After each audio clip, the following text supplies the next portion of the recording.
Hi, this is Sue Jackson of the Book by Book blog and host of Big Book Summer. And I'm here today with a tag video, sort of. This is kind of a discussion that also sort of works as a tag. It was created by Candy at the Great Literary Rabbit Hole, and I was tagged by Daniela at Uncommon Reader. So thank you, Daniela. In honor of you today, I am wearing earrings that my son bought me in Italy. So anyway, Daniela tagged me, and I just thought this was a fun discussion / tag. Candy said in her video, which I'll link below, if you want to take part in this conversation, you can use the hashtag TBR fun or not, and tag me so I know you did a video. If you wanted to use prompts around this conversation, here are a few to consider. So prompt 1, how many books are currently or normally on your TBR? I have no idea. That depends entirely on how you define TBR. Is it the books that I already own that are waiting to be read? I've got a whole bookcase full of those. I have not counted them, and I don't plan to. Is it the books that I've marked as to read on Goodreads? I checked that today. There's only 22 there, and that list is definitely not up to date. Some I've already read, some I gave away and never read. Yeah, that's not a good metric. I do have an Excel spreadsheet. I'm a former engineer. I love spreadsheets. I have an Excel spreadsheet with, I checked today, my list of books I want to read, 1,170 books on it. I've been keeping that list for decades now, just adding to it all the time. I do occasionally remember to go in and pull out the books that I've read. So let's just say a lot. Question 2, how do you choose TBR books, and have you ever gamified your TBR, like with prompt jars or TBR games? No, I've never gamified it. So the books that make it onto my list are just books I'm interested in. Something somebody mentions here on BookTube, or that a friend or family member recommends to me. Most of my books come from recommendations. I do read reviews. As you know, I go to Booktopia every year in Vermont and always get lots of great recommendations from the booksellers there. So that's how I add books to my want to read list. And then I don't buy books for myself. And I know this is an unpopular opinion here on BookTube, but I just don't. I have so many books waiting to be read. I showed you the bookcase. What I do is pick a few off my list each holiday, Mother's Day, my birthday, Christmas, to give to my family to let them know, hey, I'd like any of these. It's all males in my family except me. They actually like to have a very specific list of what to get me for gifts. But if I want to give them a little more leeway to select something for me, then last year and the year before, I think, I listed authors I've never read before. I'll take any book from any of these authors. And that worked out really well. They actually had fun picking books for me. And I ended up with like 5 new Ann Tyler books and several Richard Russo. So that worked out well. So for the rest of these prompts, for the rest of this question and the rest of the prompts, I'm going to use the TBR term to mean like what I'm going to read in the next month or the next quarter, the way a lot of people do here on BookTube.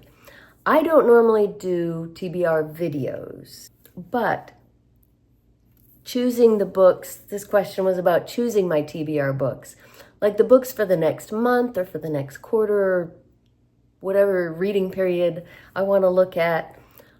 For me, they are very, very often based on a combination of book group selections, read-alongs or buddy reads, reading events here on BookTube or in the book blogging world, or in the real world like Booktopia, And seasonal reading. I love seasonal reading. I like to read certain things in certain seasons.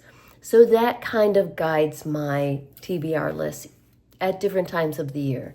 So seasonally, December and January are always kind of anything I want. That's more mood reading. In February, I like to focus on Black History Month, reading Black authors or novels with Black characters or nonfiction as well. March and April are usually taken up with getting ready for Booktopia. That's some of my Booktopia books from this year and years past right behind me, because it's always the first weekend in May. The beginning of May is whatever I want, but then we get to the end of May and it's Big Book Summertime. And if you've watched my channel before, you know for my own challenge, I like to go all in and read big books all summer long. That's books with 400 or more pages. You only need to read one big book to participate in the challenge. So I hope you'll join the fun. But for me, I choose a whole stack, which I've got next to me here. I'll show you a picture. When Big Book Summer ends, I love to devote the fall to darker reading, mystery, suspense, thriller, adventure, sci-fi thriller, those kind of things. There was an old challenge in the book blogging world called the RIP challenge. It's now held exclusively on Instagram, and I still do that every year. So yeah, that's what September, October are for me. November, I go all in on nonfiction November. You can see I'm kind of an all or nothing person. In among each of these different events or seasons are sprinkled the other things I mentioned, book club selections and buddy reads and things like that. So question 3, do you have reading areas of focus to choose books for? If yes, how many? It's not like I choose a certain type of book every month, but as I just described, I read seasonally for the most part. Question 4, does a TBR help you focus? Well, definitely. I almost always know what I'm reading next, just because of what I just explained. There are some times when, it's more mood reading, but yeah, having a stack of books or a list of books that I want to read does definitely help me focus. Question 5, do you suffer from the book noise of a TBR? No, not really. It doesn't bother me that I have 1,170 books on my want to read list. I know I'll never run out of good books to read. Question 6, do you give your TBR a time limit? And does a TBR make you stress about reading quick enough? So do I give it a time limit? No, not generally, except if I'm reading a book as part of one of these seasonal reading events. And so does the TBR stress you about reading quick enough? Sometimes it does, yes, absolutely. If I'm trying to get through something and because I know what my next book is going to be, that can be a little stressful sometimes. But it's the way I always read, so I don't get too stressed. Question 7, do you have rebellion syndrome? Not wanting to read a book because you put it on your TBR and now feel like you have to read it. No, I really don't. I mean, anything that I've either added to my want to read list or set aside for a monthly or a seasonal TBR, they're there because I really want to read them. So no. Question 8, do you keep books on your TBR until they are read or swap the TBR around regularly? Usually, and again, it depends on how you define TBR. If you're talking about like my TBR for the season, Big Book Summer, for instance, I've got all those right here. I know I won't get to all of them, and one just fell on the floor a minute ago. I know I won't get to all of them, and that's okay. It's a pile of possibilities, so that doesn't bother me. However, If I don't get to some of these, they'll go back on my waiting to be read bookcase. Question 9, have you ever killed a book by having it on your TBR too long? Sometimes, yeah. I mean, in some cases, my interest just changed. Like I said, I've had this Excel spreadsheet for probably 25, maybe 30 years, maybe more than that.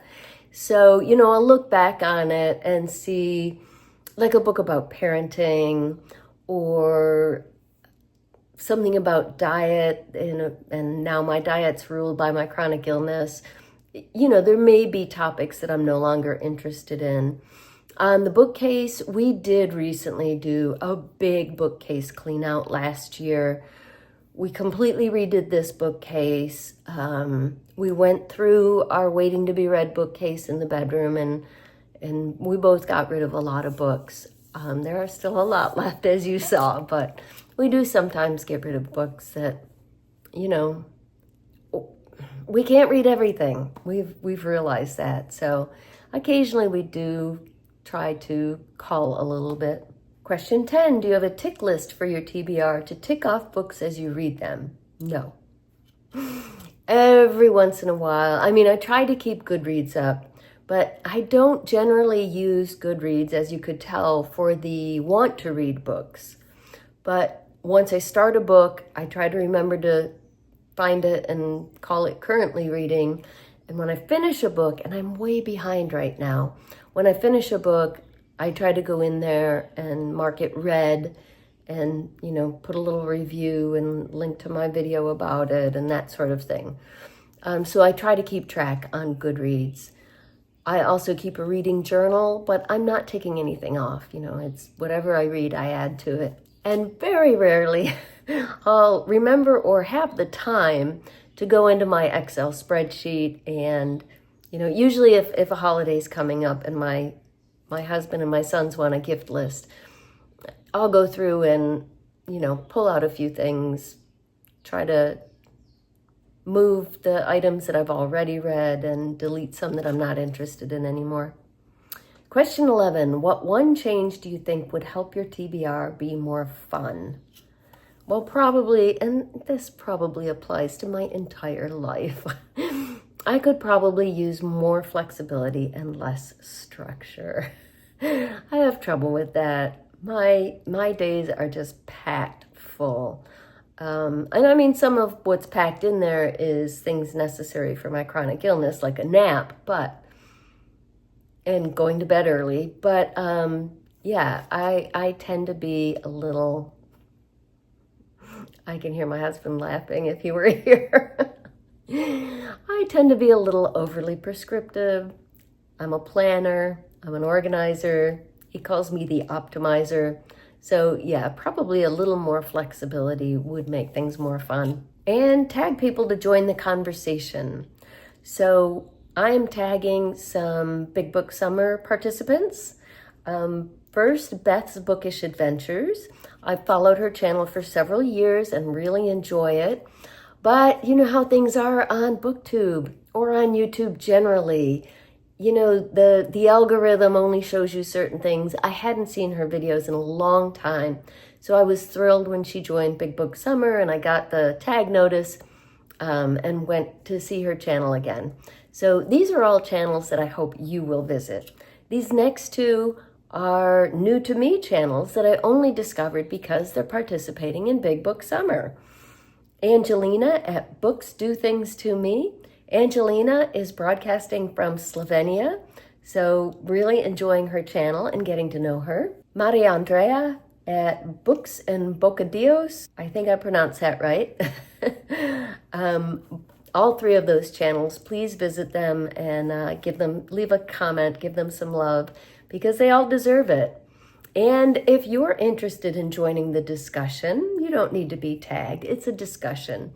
Just join the fun if you've got your own YouTube channel, or let me know in the comments down below. How do you feel about TBRs?